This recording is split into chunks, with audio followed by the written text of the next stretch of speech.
On our day trip today, we went to the Crown Point historical site, and we visited this in the past, but we wanted to come back. This was the location of a couple of old forts. Those buildings still standing are what remains of the soldiers' barracks at the fort. And because I don't remember the history exactly, I am going to read from Wikipedia a little bit to let you know what this place is. Fort Crown Point was built by the combined efforts of the British and colonial troops from New York and the New England colonies in 1759 at a narrows on Lake Champlain on the border between New York and Vermont. It was erected to secure the region against the French in upstate New York near the town of Crown Point, and it was the largest earthen fortress built in the American colonies. The fort's ruins are now a National Historic Landmark, administered as part of the Crown Point State Historic Site. So at first, though, this was not the same fort. The French had built a fortress at Crown Point in the 1730s, and the British forces targeted it twice during the French and Indian War before the French destroyed it in the summer of 1759.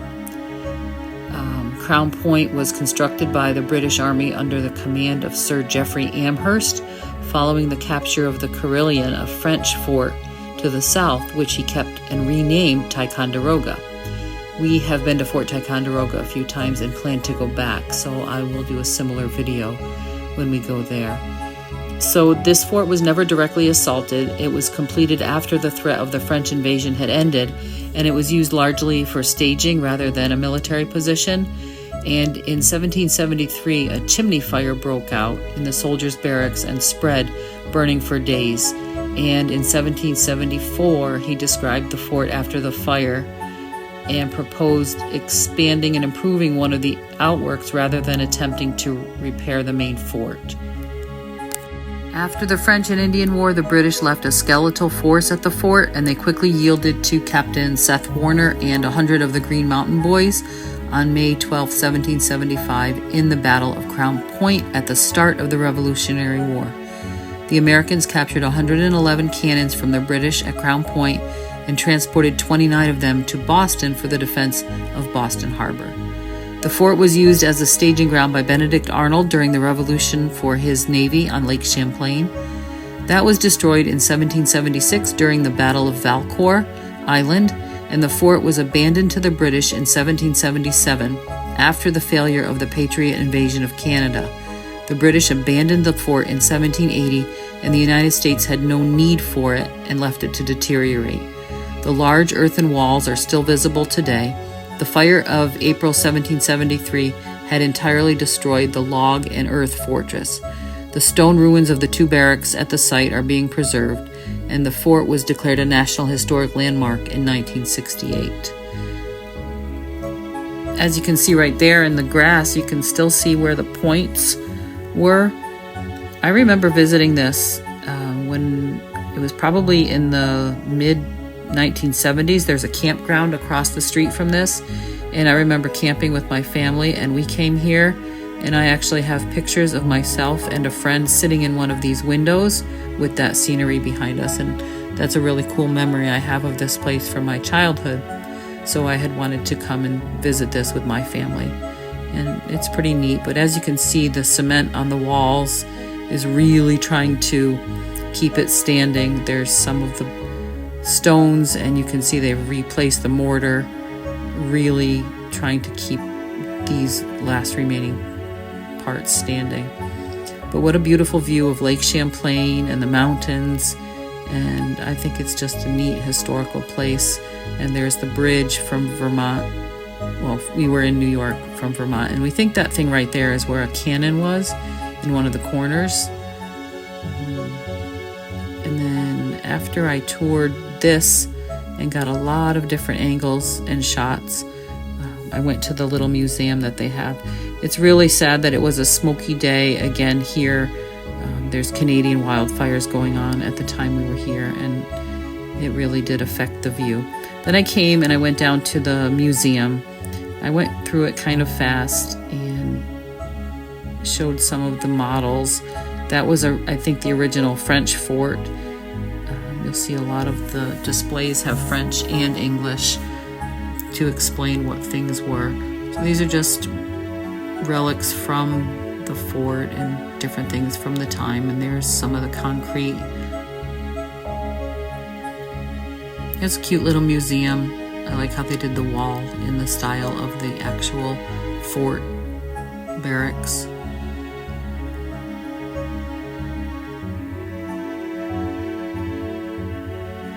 I'm not a really big history buff, but I think this is very interesting because we have such history in our area from the French and Indian Wars and the Revolutionary Wars. We have Fort William Henry in Lake George. We have Fort Ticonderoga in Ticonderoga. We have Fort Edward. Just a lot of area around us. There's the one that current has the two barracks still standing. It was just an interesting day, a lot of history. You would think I was a history buff the way I go to all these historical places. I do find it interesting, I think just because it happened here. It's not telling us something that happened somewhere else. It actually happened on the ground we walked on, and I think that's pretty cool.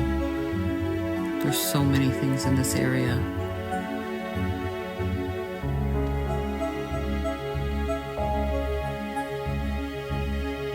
Cannons and guns and displays. Just a cute little museum. Some people that have been here are Benjamin Franklin when he was traveling to Canada, George Washington, which was the furthest north he's ever traveled, and future presidents Thomas Jefferson and James Madison had been here.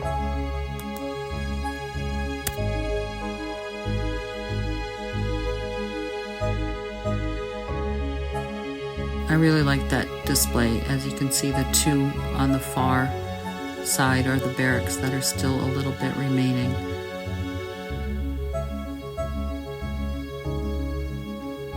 This was outside. This was an old bread oven I thought was really cool. It's a replica, but it is really neat. And this is just outside the park, and we're right by the bridge.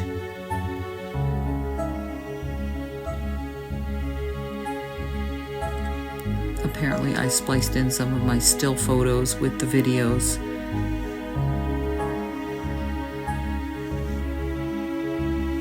I did a lot of walking that day.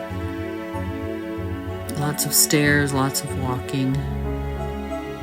Good exercise.